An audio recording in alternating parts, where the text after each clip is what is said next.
योगेन चित्तस्य पदेन वाचा मलं शरीरस्य च वैद्यकेन योपाकरोत्तं प्रवरं मुनीनां पतञ्जलिं प्राञ्जलिरानतोऽस्मि।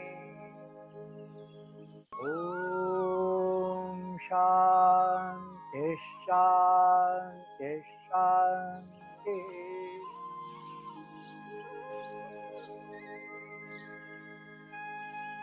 आत्मीय स्वजन, एक छोटे से दृष्टांत से इस 12वें सत्र का प्रारंभ करते हैं। उन घटनाओं को, उन दृष्टांतों को याद करके मुझे भी अच्छा लगता है और बताने से तो और ज्यादा अच्छा होता है। यह घटनाएं एकदम सटीक सी है। जो विचार, जो साधना का पक्ष मजबूत करने के लिए, पुख्ता करने के लिए, अथवा आंतरिक जीवन की ओर जो कदम हम लोगों ने बढ़ाए हैं वे थोड़े गतिमान हो और मजबूती से वो कदम आंतरिक जीवन की ओर बढ़े, इस दृष्टि से मार्गदर्शक, प्रेरणादायी यह दृष्टांत है, इसलिए बताने का मन करता है। एक साधक युवक कहिए, अकेला घूमता होता है और घूमते घूमते उसको व्याघ्र की आवाज सुनाई पड़ती है, बाघ की आवाज सुनाई पड़ती है। बाघ की गर्जन सुनते ही, आवाज सुनते ही वह दौड़ने लगता है, लेकिन देखता है कि उतने में ही वो बाघ उसका पीछा करता है। वह तेज गति से दौड़ता है। कुछ अंधकार सा समय है। वह तेज गति में दौड़ने के कारण और बाघ से पीछा छुड़ाने के लिए जब अपनी गति और बढ़ाता है तो अचानक से जाकर एक कुएं में वह गिरता है। जब वह कुएं में गिरता है तो कुएं के किनारे पर ऊपर से एक बेल अंदर की तरफ लटकती होती है। वह बेल उसके हाथ में आ जाती है। उस बेल को वह पकड़ लेता है।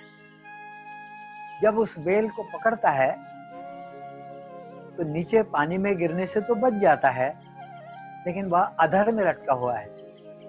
वह व्याघ्र, वह बाघ उस कुएं के मुंह पर आकर ऊपर बैठता है और देखता है कि ये कब बाहर निकलेगा।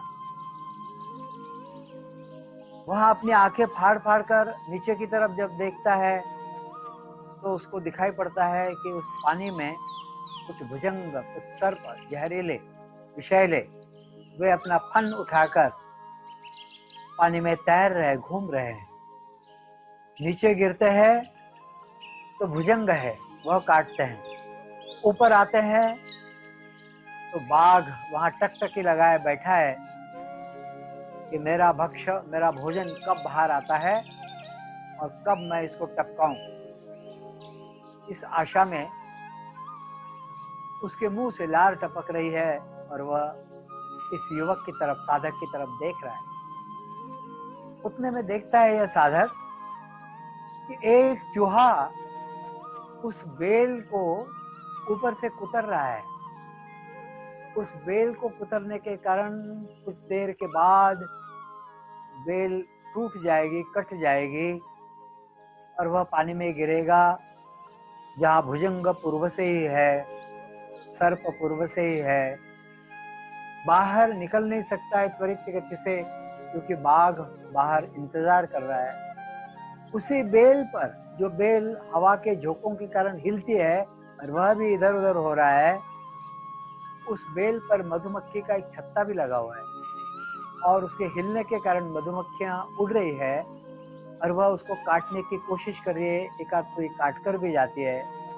लेकिन जो छत्ता लगा हुआ है वह छत्ता दीवार से, कुएं के दीवार से टकराता है और उसमें से मधु की एक एक बूंद जब नीचे टपकती है तो उसमें से एक आध बूंद उसके ओठों पर गिरती है और वह इतनी विषन्न परिस्थिति में, मृत्यु समीप है, ऐसी स्थिति में वह शहद जो उसके ओठों पर गिरा उसको चाटता है और उतनी देर के लिए उसके जीवन में खुशी उत्पन्न होती है। चारों तरफ भयावह परिस्थिति, लेकिन जरा सा यह सुख का आस्वाद उस मधु के स्वाद के कारण उसे प्राप्त होता है। मुझे ऐसा लगता है कि यह कहानी केवल उस युवक की नहीं, हम में से प्रत्येक साधक की, हम में से प्रत्येक व्यक्ति की है। हमारे भी जीवन में न जाने कितने कठिन प्रसंग जो करते हैं वह दुख में ले जाता है। जो सुख देगा ऐसा लगता है उसकी तरफ बढ़ते हैं। संपत्ति इकट्ठी करो तो आफत, ज्यादा कपड़े इकट्ठे करो तो आफत, घर में सोना रखो तो आफत, मित्र ज्यादा इकट्ठे करो तो आफत, नहीं करो तो आफत, व्यायाम करो, ज्यादा करो तो बॉडी स्टिफ होती है, तकलीफ होती है। अच्छे अच्छे पहलवानों के घुटनों में और कमर में आगे चलकर दर्द हुआ। हनुमान गुरु, जो हिंद केसरी सतपाल होते थे, उनके गुरु, वो ऊपर की प्रौढ़ आयु में चल नहीं पाते थे ठीक से, टेढ़े टेढ़े चलते थे, पैर टेढ़े हो गए थे, घुटनों में अतिशय दर्द। मतलब व्यायाम किया, घुटनों में दर्द। तो आदमी करे तो क्या करे? कुछ थोड़ा सा स्वाद के लिए कुछ अच्छा खाता है तो पेट खराब होता है, नहीं खाता है तो जॉइंट्स में अकड़न आती है। कुछ कच्चा खा लो, बिना पकाया, आधा पका, केवल रसार करो तो जॉइंट्स में दर्द होता है, स्टिफनेस आती है। क्या करो कुछ समझ में नहीं आता है। ऐसी स्थिति, मतलब बड़ी विषन्नता की अवस्था। जो करो वह अंततः दुख में ही ले जाकर हमें धकेल देता है। वैसे ही कुएं में डाले जैसा, जिसकी बेल तो हाथ में लगी, कुछ बच तो गए कुछ देर के लिए, लेकिन उस बेल को चूहा कुतर रहा है, मधुमक्खियां डंक मारने के लिए, ऊपर बाघ बैठा है, नीचे भुजंग पानी में तैर रहे हैं, डंक मारने के लिए तैयार है, काटने के लिए तैयार है। ऐसी ही परिस्थिति हम सब लोगों की है। ऐसे में स्व के साथ होना और उसके द्वारा निर्मित सुख प्राप्त करना, यही एकमात्र मार्ग हमारे पास बचता है। और उस मार्ग में व्यवधान क्या है? व्यवधान चित्त की वृत्तियां हैं। यह जो पतंजलि महामुनि बता रहे हैं और हम लोग पढ़ रहे हैं या सुन रहे हैं, या मैं जिसका विश्लेषण करने की कोशिश कर रहा हूँ, यह केवल सुनने में अच्छा लगता है, इतने भर के लिए सुनना, यह तो कोई बात नहीं। यदि इसके द्वारा हमारे जीवन में कुछ सत्व प्रकाश जागृत होता है और उसके कारण हमारे जीवन में कुछ शांति, कुछ सुख, कुछ आनंद, कुछ आत्म साक्षात्कार की ओर, कुछ धीरे धीरे एकाग्रता, निरुद्धावस्था की तरफ हम बढ़ते हैं, तब तो ये सारा उपद्व्याप सार्थकता का हो सकता है, सफलता की ओर ले जा सकता है। तो व्यक्तिगत जीवन में यह परिवर्तन आने की आवश्यकता है। तो ये जो वृत्तियां हैं वह है मारक। यह वृत्तियां मधुमक्खी है, यह वृत्तियां सर्प है, यह वृत्तियां चूहा है, यह वृत्तियां व्याघ्र है। कितनी भयानक है, कितनी भयानक है, कैसे जकड़ लेती है इसका पता नहीं पड़ता। इसलिए पतंजलि महामुनि कहते हैं योगश्चित्त वृत्ति निरोधः। योग क्या है? इन चित्त की वृत्तियों का निरोध। ऐसी ऐसी वृत्तियां जो बोलने में, समझने में तो कठिन नहीं लगती है, लेकिन वो इतनी गंभीरता से, गहनता से हमें जकड़ लेती है कि उनका पता ही नहीं पड़ता। देखिए ना, यह जो वृत्ति है कौन सी? प्रमाण वृत्ति। फिर उसके बाद प्रमाण के बाद आती है विपर्यय, फिर उसके बाद विकल्प, फिर निद्रा और स्मृति। यह पांचों वृत्तियां मतलब सभी प्रकार की वृत्तियां इसके अंतर्गत समाहित हो जाती है, ऐसा पतंजलि महामुनि ने कहा है। अच्छा, जब ये वृत्तियों के साथ हम नहीं जुड़ते तब क्या होता है?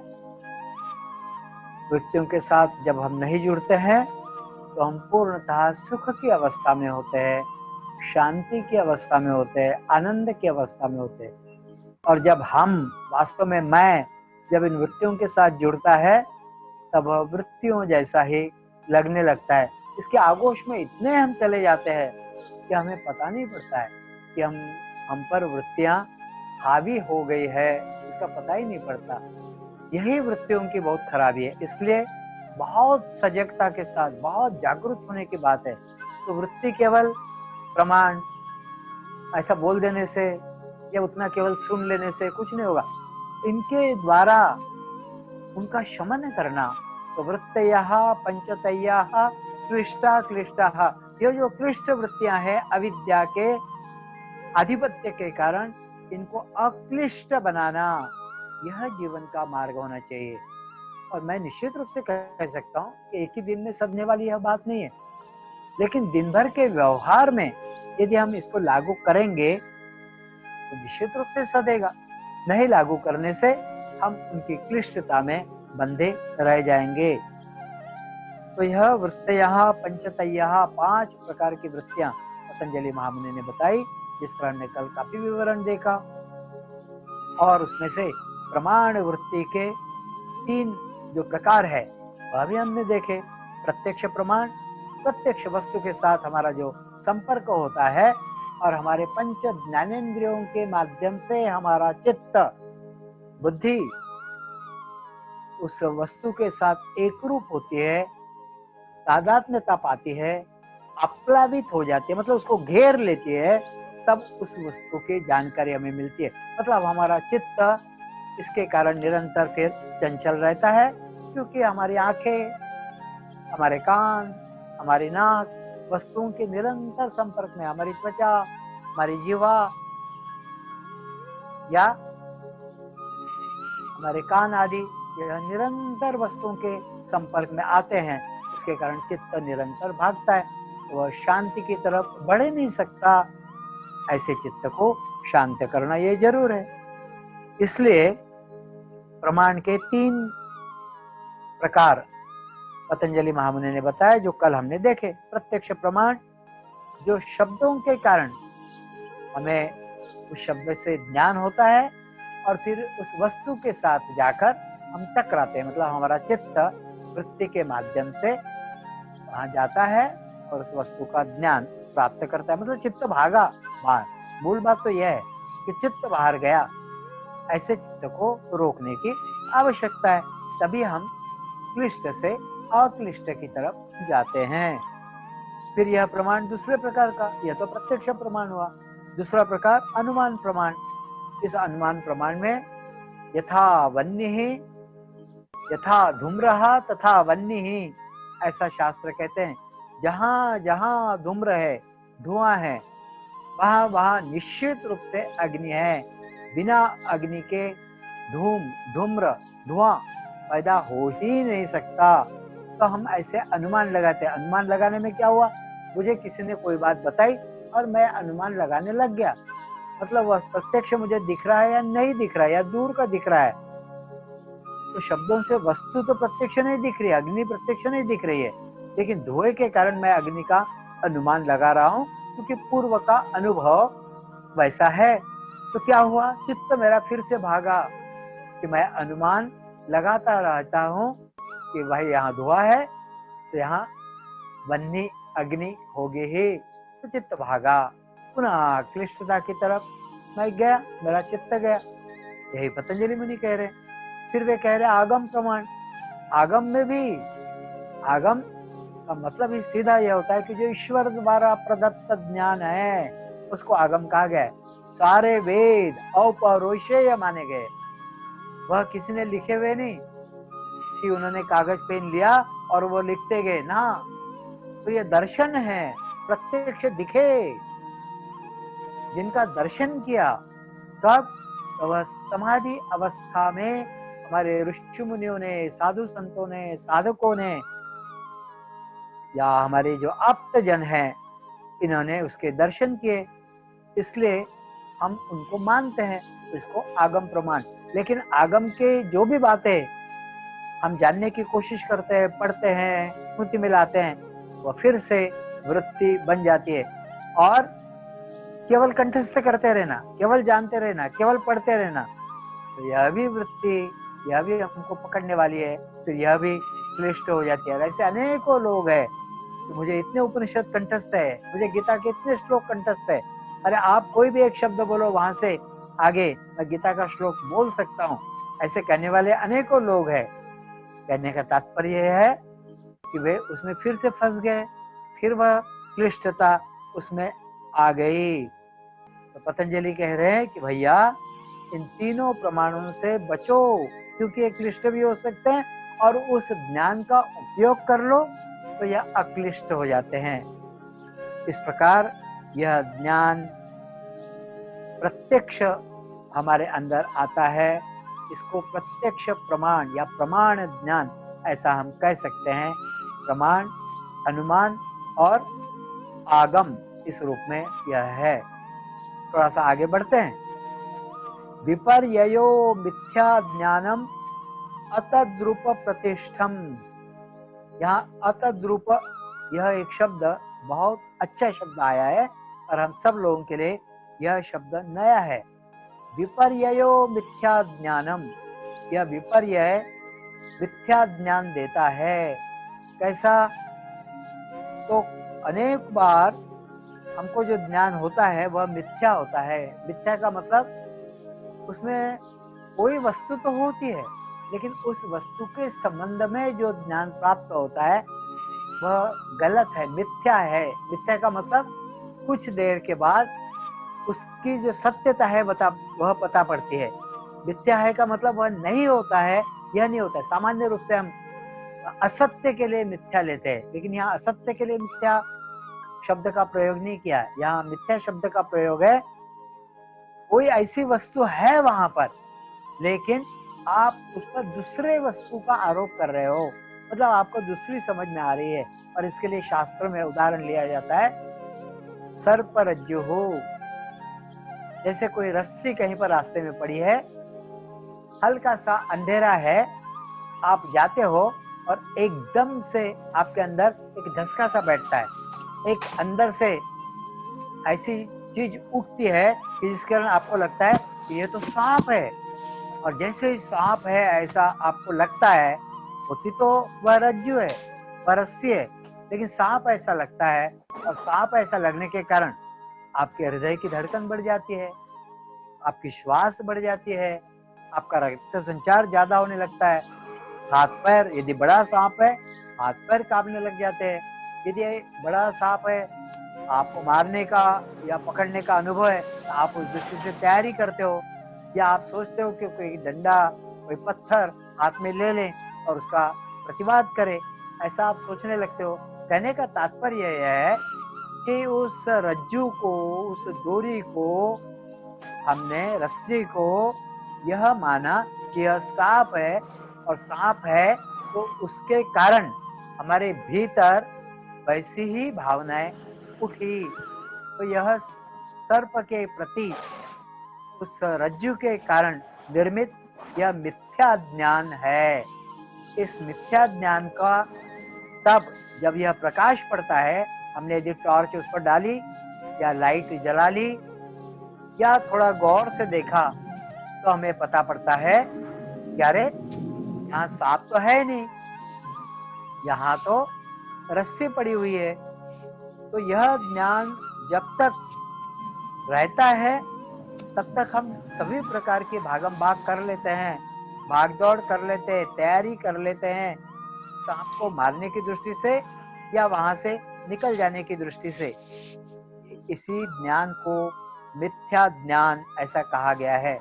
लेकिन जब यह पता पड़ता है कि यह सांप नहीं है। जब तक यह पता पड़ता है कि यह सांप है, तब तक यह ज्ञान अतद्रूप प्रतिष्ठ है।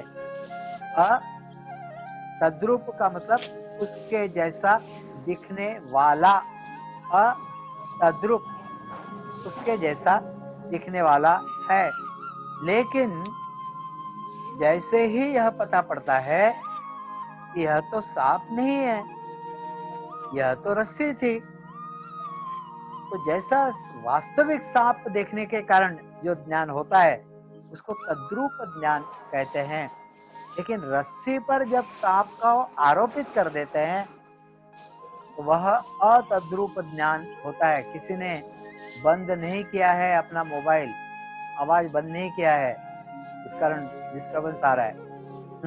तो अतद्रूप का मतलब होता है कि वह रस्सी सांप जैसी दिख रही है, सांप आरोपित है, और जैसे ही वास्तव में सांप हम देखते हैं जब कभी, तब वह जो सांप का प्रति ज्ञान है वह तद्रूप है, तद्रूप, वह उस रूप में ही है।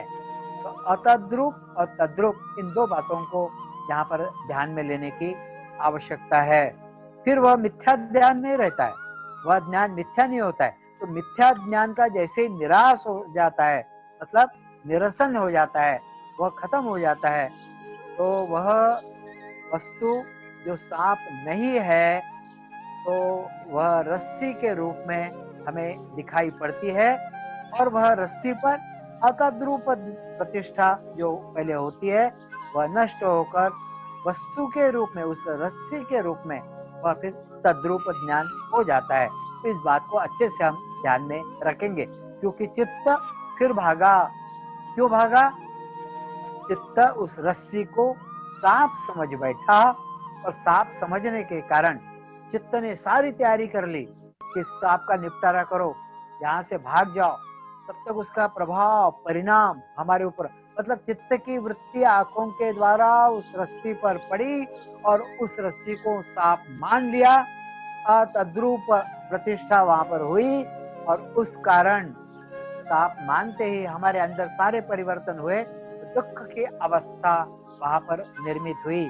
तो ये जो विपर्य ज्ञान है यह फिर से क्लिष्ट है, यह मिथ्या तो है ही, यह अतद्रूप प्रतिष्ठा है, लेकिन यह तकलीफ देने वाला, दर्द देने वाला, कष्ट देने वाला, पीड़ा देने वाला है। क्योंकि वह जो भय की अवस्था है, शरीर में कपकपी सी, ब्लड प्रेशर हाई हो जाना, और इतना डर भीतर बैठना कि रास्ते पर फिर जाऊं कि नहीं जाऊं, आगे देखूं कि पीछे देखूं, बहुत डरते डरते जाना, तो यह बड़ी क्लिष्ट कारक, क्लेश कारक, यह अथवा डर से व्याप्त यह अवस्था है।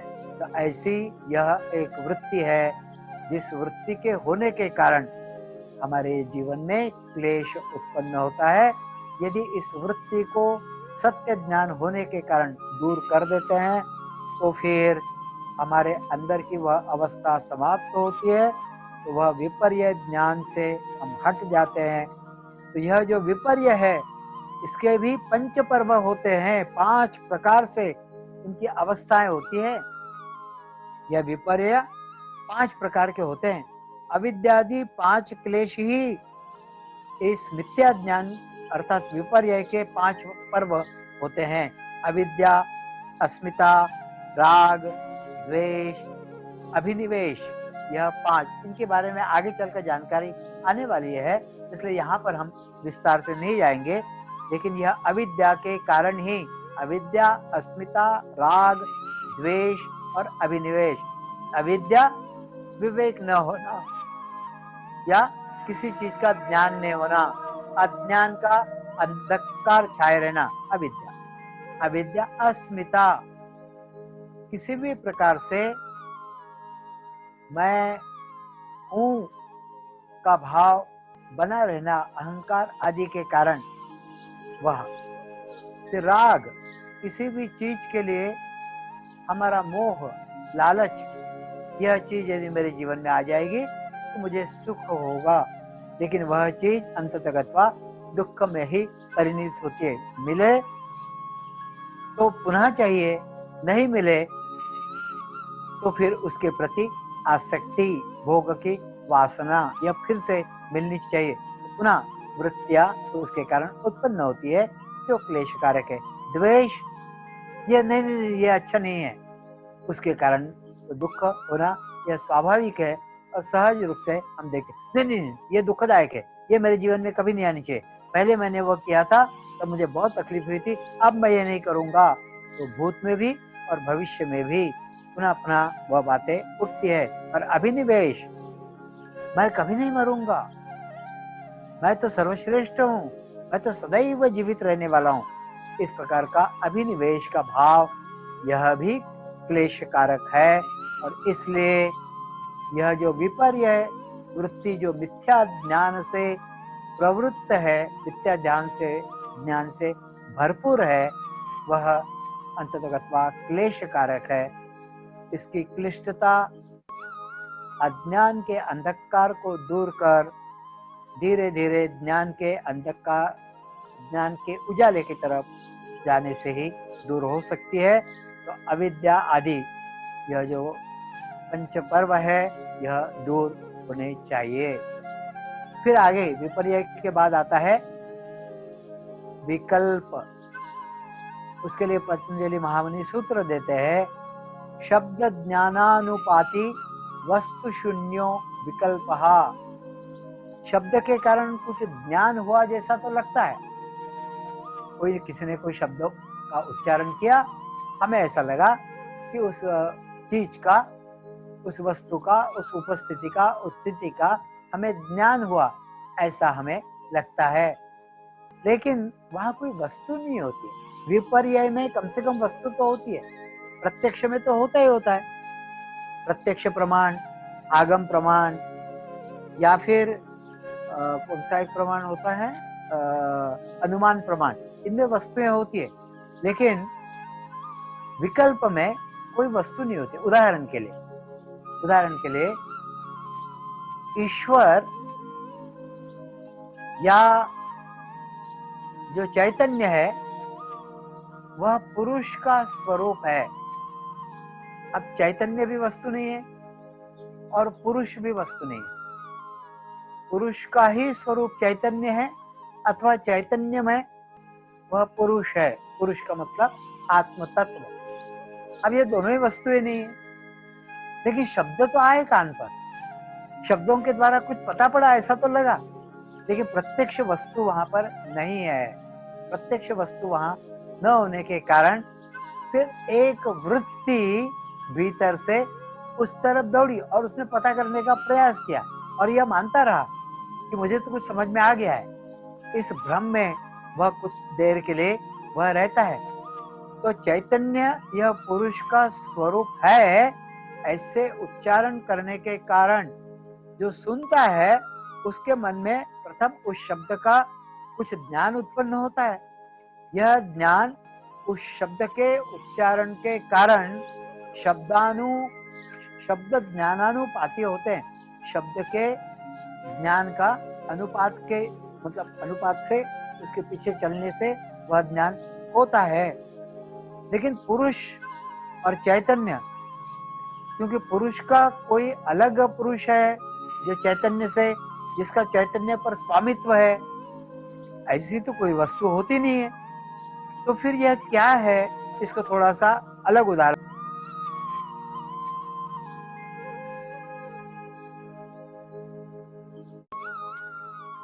के लिए मराठी में आकाशवेल ऐसा एक शब्द है। आकाशवेल मतलब आकाश में कोई बेल ऊपर गई है और उसमें खूब सुंदर सुंदर फूल आए, लेकिन आकाश में कोई बेल तो हो ही नहीं सकती। बेल तो उसकी जड़ें पृथ्वी पर होनी ही चाहिए, केवल आकाश में ही होगी और आकाश में ही वह फली फूली, ऐसा होने की कोई संभावना नहीं। तो यह पूर्णतः वस्तुतः होने की संभावना नहीं है। या कभी कभी हम एक शब्द प्रयोग करते हैं, इससे एकदम से बात समझ में आएगी, गधे के सींग। अब गधे के सींग तो होते ही नहीं है, लेकिन फिर भी उससे हमारे मन में कुछ विचार तो उठते हैं। गधे के सींग, यह हम सामान्यतः इसका उपयोग करते हैं, बांझ महिला का लड़का, बच्चा, अब वो बच्चा तो होता ही नहीं है, वो बांझ है, इसका ही मतलब है उसको बच्चा होना नहीं है। तो इस प्रकार हम शब्दों का प्रयोग तो करते हैं, लेकिन वहां पर तो शब्दानुपाति, शब्द के ज्ञान के कारण वहां कुछ ज्ञान तो उत्पन्न होता है, लेकिन वस्तु शून्य वस्तु है नहीं। इसके उदाहरण और एक दो देता हूं। जैसे राहु का सिर, अब राहु को सिर तो होता ही नहीं है, तो राहु का सिर होने की कोई संभावना नहीं। तो यह शब्द तो उत्पन्न हुए, लेकिन ऐसी वस्तु है नहीं।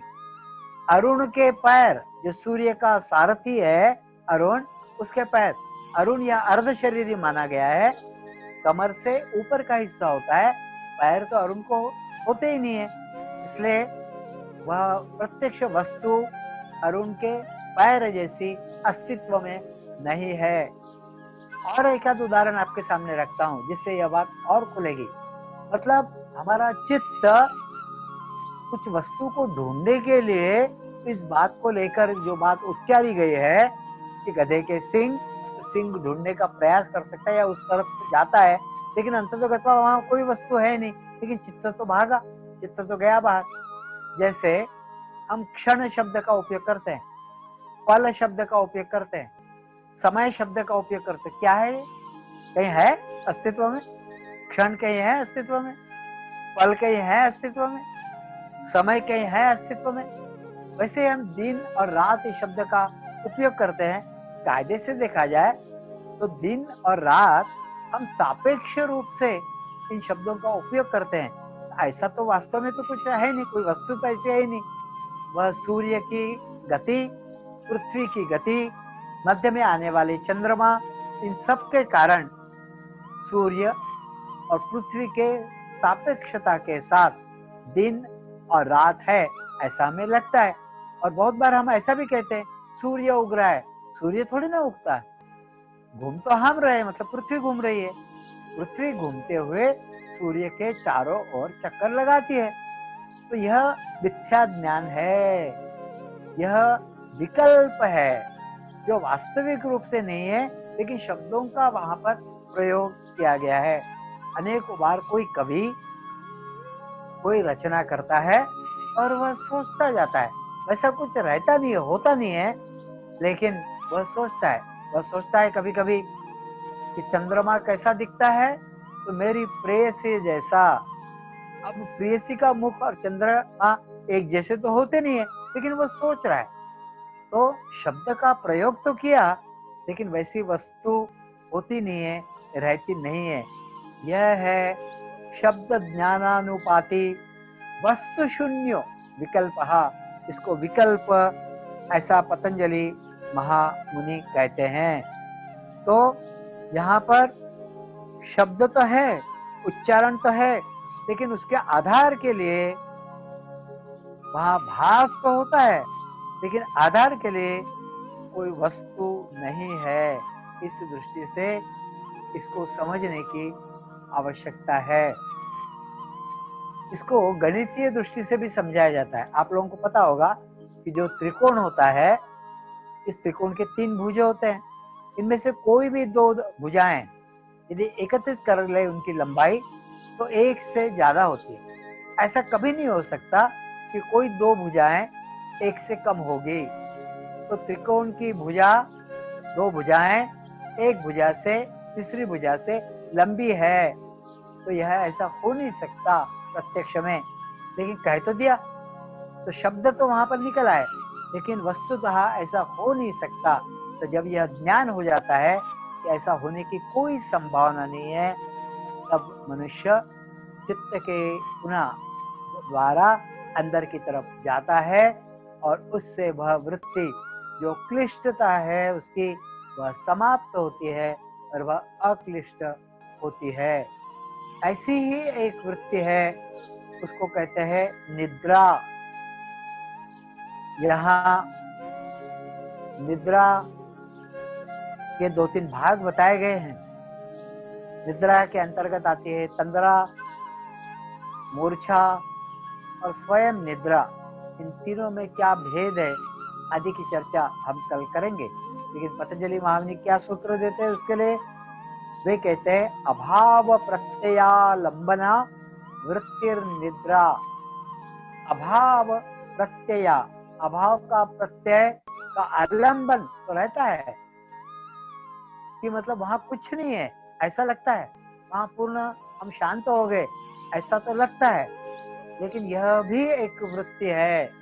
अन्यथा जब हम निद्रा से बाहर आते हैं तो हम ऐसा कभी नहीं कहते कि मैं बहुत शांत हो गया, मुझे समाधि लग गई थी, मुझे बहुत आनंद हुआ, ऐसा हम कभी नहीं कहते। हम यह जरूर कहते हैं कि हाँ काफी रेस्ट हुई, मुझे अच्छा लगा, मैं निद्रा से बाहर आया, मेरे जो तान तनाव थे कुछ मात्रा में कम हुए, ऐसा तो कहते हैं। हाँ मैं निद्रा में था ऐसा आभास भी वहां पर रहता है, लेकिन समाधि में व्यक्ति जब बाहर आता है तो वह जब कहता है कि समाधि के बाद मुझे बहुत आनंद हुआ। यदि निद्रा समाधि जैसी अवस्था होती तो फिर हम जब रोज सोते हैं तो हम समाधिस्थ होते, लेकिन ऐसा तो होता नहीं है। इसलिए निद्रा यह समाधि की अवस्था नहीं है, ऐसा पतंजलि महामुनि कहते हैं। और निद्रा को उन्होंने एक वृत्ति के रूप में यहाँ पर डाला है। अन्यथा जब निद्रा में सारी वृत्तियों का शमन होता है तो वह संप्रज्ञात समाधि जैसी हो जाती, तब वह निद्रा एकाग्रता की अवस्था हो जाती या एकाग्रता से अच्छी अवस्था हो जाती, निरुद्ध अवस्था होती। लेकिन ऐसा तो होता नहीं है। रोज जब निद्रा लेते हैं तो हम जैसे रहते हैं वैसे ही पुनः रहते हैं, लेकिन समाधि अवस्था में ऐसा कभी नहीं होता। जैसे हम होते हैं उससे हम रूपांतरित, हम परिवर्तित, हम बदले हुए होते हैं। उस अनुभव का एक आनंद हमारे अंतःकरण में जागृत होता है, और उस आनंद को जब हम उठाते हैं तो हमें लगता है कि हमारे जीवन में परिवर्तन हुआ। लेकिन निद्रा से रोज होने के बावजूद, 6-7 घंटे के होने के बावजूद, कभी कभी शांति से बहुत अच्छी गहराई से निद्रा होती है, तब भी हम रूपांतरित नहीं होते हैं। इसलिए निद्रा और समाधि में अंतर है। इसीलिए पतंजलि महामुनि कहते हैं कि निद्रा यह भी एक वृत्ति है। निद्रा के बारे में तंद्रा, मूर्छा आदि को जोड़कर जो निद्रा के भाग है या स्वप्न अवस्था, इसके बारे में कल हम लोग विस्तार से चर्चा करेंगे। और यह चर्चा जो पंचतय्या वृत्तयः पंचतय्या, यह करने का कारण ही है कि इसके द्वारा हम यह समझ गए, अच्छी प्रकार से समझ ले कि हमारा वृत्त चित्त वृत्तियों के माध्यम से निरंतर बाहर भागता है। ऐसे चित्त को धीरे धीरे धीरे धीरे धीरे धीरे समाहित कर उसका अधिकारित्व बढ़ाना और साधना मार्ग की तरफ ऐसे चित्त को प्रवृत्त करना, इसलिए ये बेस है। इसलिए पतंजलि महामुनि ने समाधि की अवस्थाएं बताने के पूर्व चित्त की वृत्तियों का समग्रता से विश्लेषण किया है। तो चित्त की वृत्तियों का विश्लेषण दुनिया के किसी शास्त्र में नहीं, किसी शास्त्र में। जितने सारे मानस शास्त्रज्ञ हुए या मानस शास्त्र लिखे गए, उनमें कहीं पर भी यह चित्त की वृत्तियां आदि का वहां पर उल्लेख नहीं है, कोई विश्लेषण नहीं है। इतनी गहराई से पतंजलि महामुनि ने समाधि अवस्था तक पहुंचने के पूर्व चित्त की तैयारी करने के लिए, यह सारी क्लिष्टता क्लेश नष्ट हो जाए, चित्त साफ सुथरा निर्मल हो जाए, और फिर वह चित्त समाधि में जाने के लिए तैयार हो सकता है। इसकी पूर्व भूमिका बनाने के लिए इस समाधि पाद में पतंजलि महामुनि ने यह सारी बातें दी है। कल हम लोग वृत्ति और आगे चलकर फिर स्वप्न आदि आदि की जो बातें हैं वह देखेंगे। और फिर स्मृति क्या होती है, यह भी एक वृत्ति बताई गई है। वृत्त्या पंचतय्या में निद्रा और स्मृति यह दोनों आती है। उनका भी हम विस्तार से कल चर्चा कर उसका समाधान करने का प्रयास करेंगे, जानने का प्रयास करेंगे। आज यहीं पर रुकते हैं, एक 2-4 मिनट का, 5 मिनट का ध्यान यहाँ पर हम करते हैं और उसके बाद कोई प्रश्न आदि हो तो हम करेंगे। आज थोड़ा सा ध्यान 1-2 मिनट अधिक हो सकता है। बैठे, ठीक से बैठे हैं, कर ले, आंखें बंद कर लें, पीठ हल्के से सीधी कर लें, अथवा आप आराम से बैठे हो, बैठे रहिए, कोई बात नहीं। हो सकता है हम में से किसी को कोई तकलीफ हो, शारीरिक कोई व्याधि हो, उस कारण एकदम सीधे नहीं बैठ सकते, कोई दिक्कत नहीं, लेकिन एट ईज बैठिए, एकदम रिलैक्स बैठिए, कंधे आदि ढीले छोड़िए, चेहरे को शांत करो, आराम से, आराम, एकदम आराम से, धीमी धीमी श्वास गति और बाहर भागने वाली वृत्तियों को थोड़ा भीतर ले जाने का प्रयास आज करते हैं। आपने बचपन में या पूर्व के दिनों में देखा होगा कि रबड़ की गुड़िया होती है और उसको सिर के पास एक छोटी सी सीटी होती है। वह रबड़ की गुड़िया जब पिचकाई जाती है, दबाई जाती है, तो सीटी से हवा निकलने के कारण आवाज उत्पन्न होती है। कभी कभी वह गुड़िया जब पुरानी हो जाती थी या उत्सुकतावश हम लोग मेरी बातें सुनते रहिए और मन में उसका एक अंदाजा लगाते जाइए, क्योंकि अन्य बातों से यह बात हमको ध्यान की तरफ, शांति की तरफ ले जा सकती है, इसलिए इसका उपयोग करना है यहाँ पर। तो सीटी कभी कभी निकाल कर उसके अंदर हम झांकते थे और देखते थे, तो वो पूरी गुड़िया हमें पोली, खाली, खोखली दिखाई पड़ती थी। और कभी कभी बाहर प्रकाश ज्यादा है तो गुलाबी सा उसका अंदर का भाग दिखाई पड़ता था।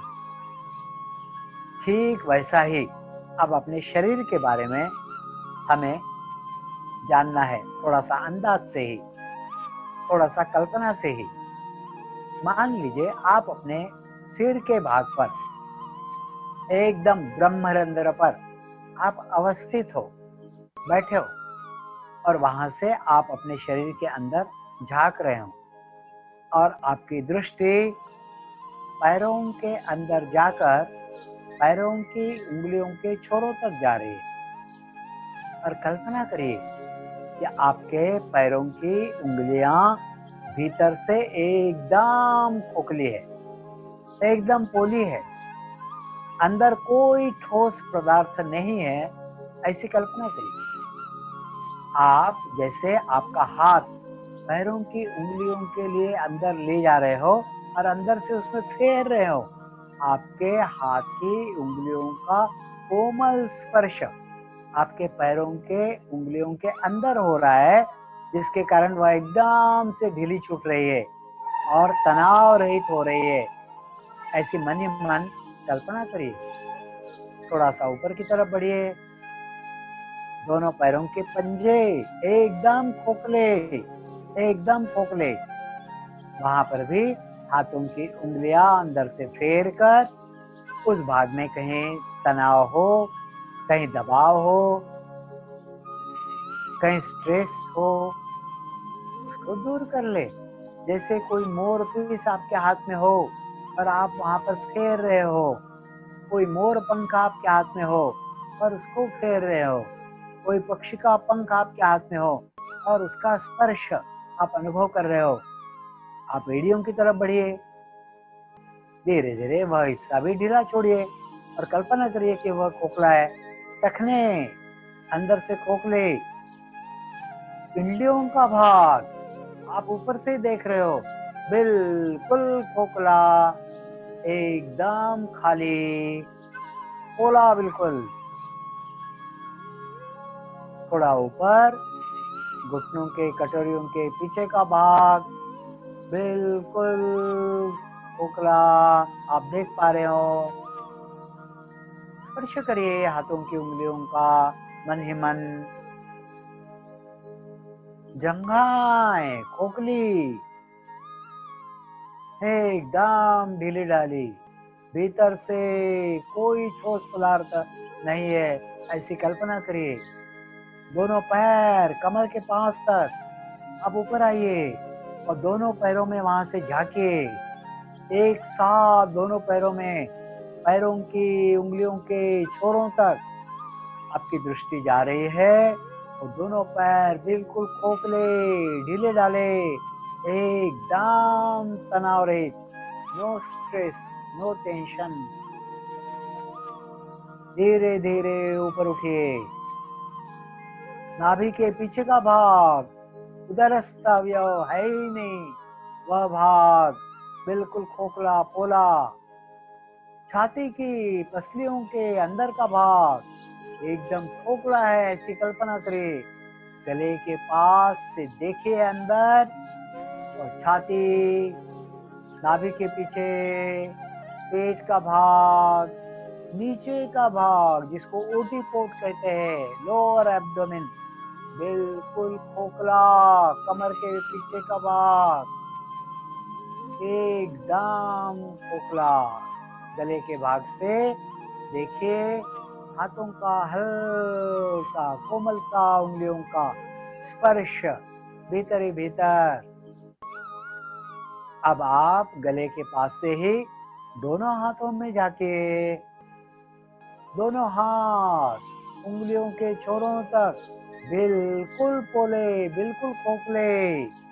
आप अपने ही हाथों से स्पर्श कर रहे हैं अंदर से, और हाथों में जहां कहीं भी दबाव है, जहां कहीं भी तनाव है, जहां कहीं भी टेंशन स्ट्रेस है, उसको दूर कर लीजिए। दोनों हाथों में दृष्टिक्षेप, नजर दौड़ाइए और हाथों की उंगलियों के छोरों तक आपकी नजर जा रही है, ऐसी कल्पना करिए। और मऊ मुलायम स्पर्श से हाथ भीतर से खोखले महसूस करते हुए तनाव रहित कर लीजिए।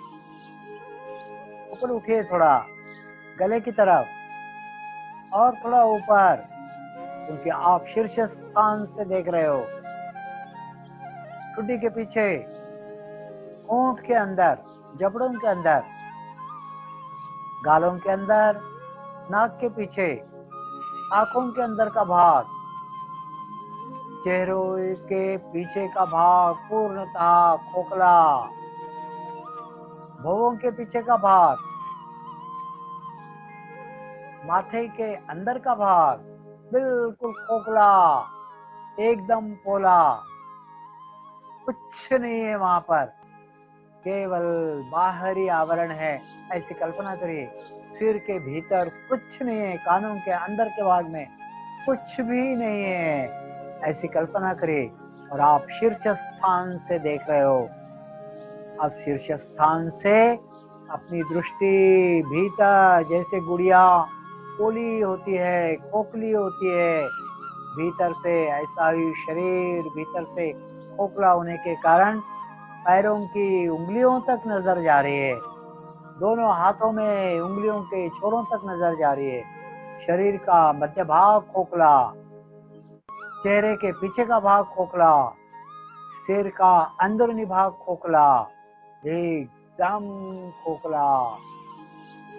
भीतर जैसे उस गुड़िया में गुलाबी सा प्रकाश दिखाई पड़ता है। आप अपने शरीर को बाहर से देख ले, बंद आंखों से ही जान लीजिए। आप अपने शरीर के अंदर उतरे और यह शरीर अत्यंत पतली परत का, और पतली परत का, और पतली परत का, और पतली परत का, जैसे यह शरीर है या नहीं है। हम सिर के ऊपरी भाग पर अवस्थित है, आत्म तत्व वहां पर प्रकाशमान है और समग्र शरीर बिल्कुल खोखला, एकदम हल्का फुल्का पोला, बिल्कुल पतली परत का, भीतर से प्रकाशमान,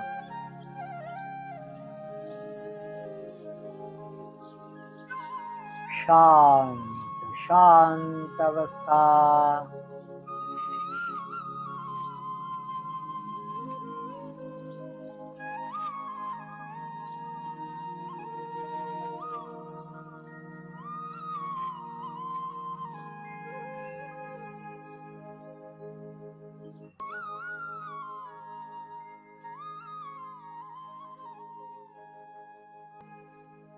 धीरे धीरे पूर्व चेतना में लौटेंगे, धीरे धीरे।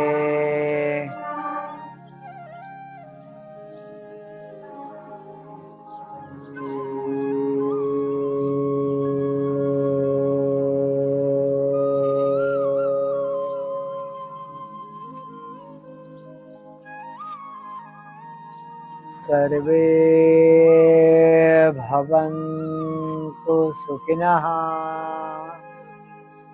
सर्वे सन्तु निरामयाः, सर्वे भद्राणि पश्यन्तु,